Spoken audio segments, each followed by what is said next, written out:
Student, welcome. যেমনটা আমি বলেছিলাম যে প্রথমে আমি চলতরিৎ চ্যাপ্টার নিয়ে আলোচনা করব।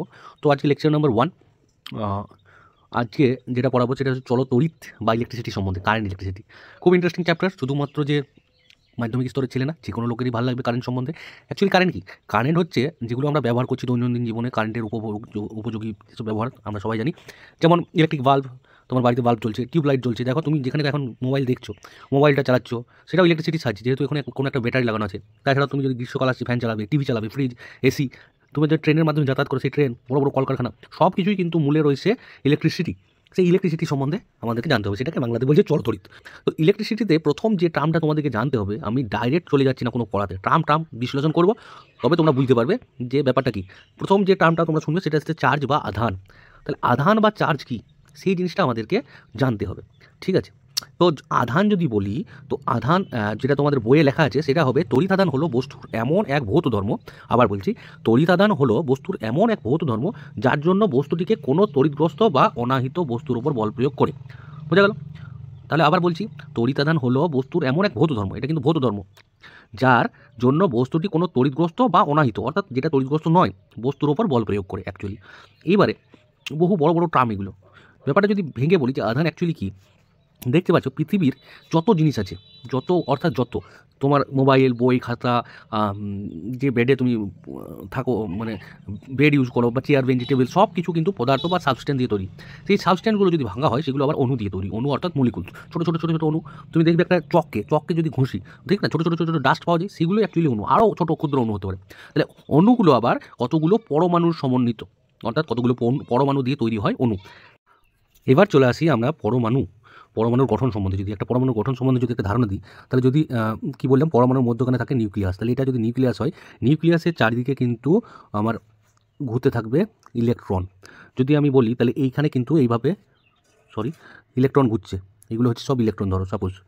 আর নিউক্লিয়াসের মধ্যে থাকে, যদি এটা নিউক্লিয়াসকে যদি একটু বড় করে আঁকি, এটা হচ্ছে নিউক্লিয়াসের মধ্যে থাকে দু রকমের কণা, সেটা হচ্ছে প্রোটন আর নিউট্রন। তাহলে যদি আমরা বলতে চাই যে নিউক্লিয়াসের মধ্যে থাকে প্রোটন আর নিউট্রন, এবং নিউক্লিয়াস চারদিকে রোটেট করে কে, ইলেকট্রন, মানে ঘুরে ইলেকট্রন।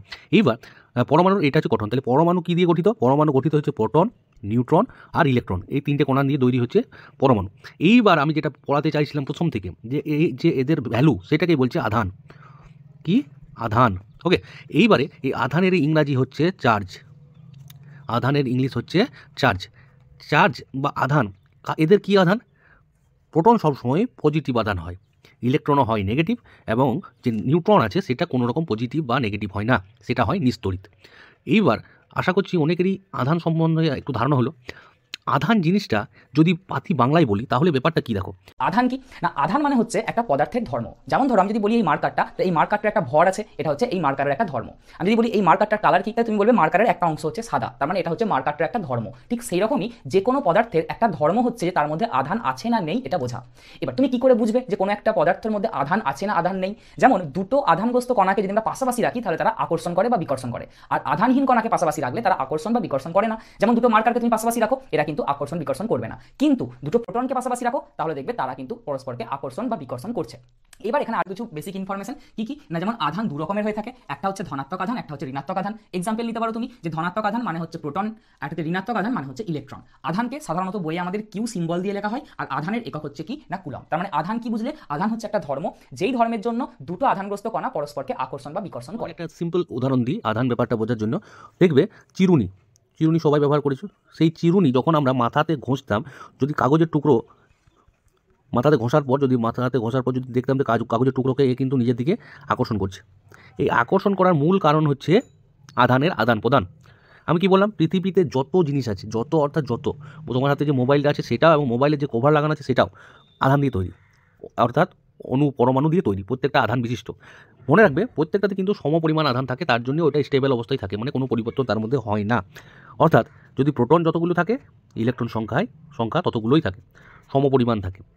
এইবার চিরুনের কেসটা যদি বলি খুব সহজেই বুঝতে পারবে যে আধান জিনিসটা কি, সেটা যদি বলি সেটা প্রত্যেকে বাচ্চার বয়সে করেছো বা যারা করেনি করে নাও। এখন একটা সাধারণ প্লাস্টিকের চিরুনিকে ছোটো ছোটো কাগজের টুকরোর সংস্পর্শে যখন আনবে তখন লক্ষ্য করবে সেটা কিছু পরিবর্তন বা আকর্ষণ করছে না। কিন্তু যখনই ওই চিরুনিটিকে শুকনো চুলে কয়েকবার যদি ঘষো, কিছুবার দেখবে মাথাতে চিরুনটা ঘষো, দেখতে পাবে যে ওই টুকরোগুলোকে কিন্তু যখন টুকরোগুলো কাগজের টুকরোর কাছে আনছো চিরুনটাকে, তখন দেখবে চুম্বকের মতো ওই কাগজগুলো কিন্তু উঠে আসছে চিরুনিটার দিকে। এটার কারণটা কি? এটার একটাই কারণ, সেটা হচ্ছে ইলেকট্রিসিটি। এটাকে বলা হয় স্ট্যাটিক ইলেকট্রিসিটি। এবার যদি বলি এর মূল কারণ আমি যদি বিশ্লেষণ করি, তো প্রথমে যখন চিরুনটি ছিল, যখন সেটা কোনো ঘষা টষা হয়নি, তখন চিরুনটা কিন্তু নিস্তরিত অবস্থায় ছিল। এইবার চিরুনটিকে যখন ঘষা হলো মাথাতে, তখন তার মধ্যে কিন্তু ইলেকট্রনগুলো একটু মুভমেন্ট হতে শুরু করলো। এই অবস্থায় কাগজগুলো আকর্ষণ হয়। অর্থাৎ সাধারণ অবস্থাতে যদি বলি, আমি আবার বলছি, সাধারণত সবসময় প্রত্যেকটা পদার্থের মধ্যে সমান পরিমাণ প্রোটন থাকে আর ইলেকট্রন থাকে। এইবার ইলেকট্রন কণা হচ্ছে কি বললাম, ঋণাত্মক বা নেগেটিভ, আর প্রোটন হচ্ছে ধনাত্মক। এবারে সমান সংখ্যক যদি প্রোটন থাকে, সমান পরিমাণ যদি ইলেকট্রন থাকে, অর্থাৎ নেগেটিভ বা পজিটিভ যদি সমান থাকে, তো সাধারণ অবস্থায় নিস্তরিত হয়ে থাকবে। এইবার কোনো পরমাণুতে ইলেকট্রনের থেকে যদি প্রোটনের সংখ্যা বেশি হয়, পরমাণুটি পজিটিভ আধানে পরিণত হয়ে যাবে। আবার যদি প্রোটনের থেকে ইলেকট্রনের সংখ্যা বেশি হয়, পরমাণুটি নেগেটিভ আধানে পরিবর্তন হয়ে যাবে। এই ক্ষেত্রে চিরুনিটিতে যখন শুকনো ছিল, একবার ঘষছিল, তখন চিরুনিটিতে ইলেকট্রনের একটা পরিবর্তন হয়। অর্থাৎ চিরুনিটি পজিটিভের তুলনায় নেগেটিভ আধানের পরিমাণ বেড়ে যায়। অর্থাৎ মাথার চুল থেকে যে একটা নেগেটিভ আয়ন সেটা চলে গেছে আমার চিরুনিতে, যার ফলে চিরুনিতে ইলেকট্রনের সংখ্যা বেড়ে গেছে। এর ফলে যখন আমি চিরুনিটাকে তড়িৎগ্রস্ত হয়ে পড়লো, এবং তড়িৎগ্রস্ত হওয়ার পরই সে কিন্তু কাগজকে আকর্ষণ করবে নিজের দিকে। তাহলে আমরা কি বুঝতে পারলাম যে তড়িতাদান থেকে এটা একটা ক্লিয়ার হলো, তড়িতাদান দু রকমের হয়, একটা হচ্ছে ধনাত্মক বা পজিটিভ, আর একটা হচ্ছে ঋণাত্মক বা নেগেটিভ। তো আজকে এইটুকুই বিশ্লেষণ করলাম। আর একটা কথা, বিজ্ঞানী বেঞ্জামিন ফ্র্যাঙ্কলিন দুই বিপরীত জাতীয় আধানকে ধনাত্মক আধান এবং ঋণাত্মক আধান, অর্থাৎ পজিটিভ কোণা ও নেগেটিভ কোণার নাম দিয়েছিলেন। তো মনে রাখতে হবে আমাদের কোন বিজ্ঞানী নাম দিয়েছিলেন ধনাত্মক আর ঋণাত্মক, সেটা হচ্ছে বেঞ্জামিন ফ্র্যাঙ্কলিন। ঠিক আছে, আশা করি বুঝতে পেরেছো। না বুঝতে পারলে কমেন্ট করবে, আমি চেষ্টা করবো যত সহজ সরলভাবে তোমাদেরকে বোঝাতে পারি। আশা করি ভালো লেগেছে সবারই। ভালো লাগলে অবশ্যই শেয়ার করবে। Thank you.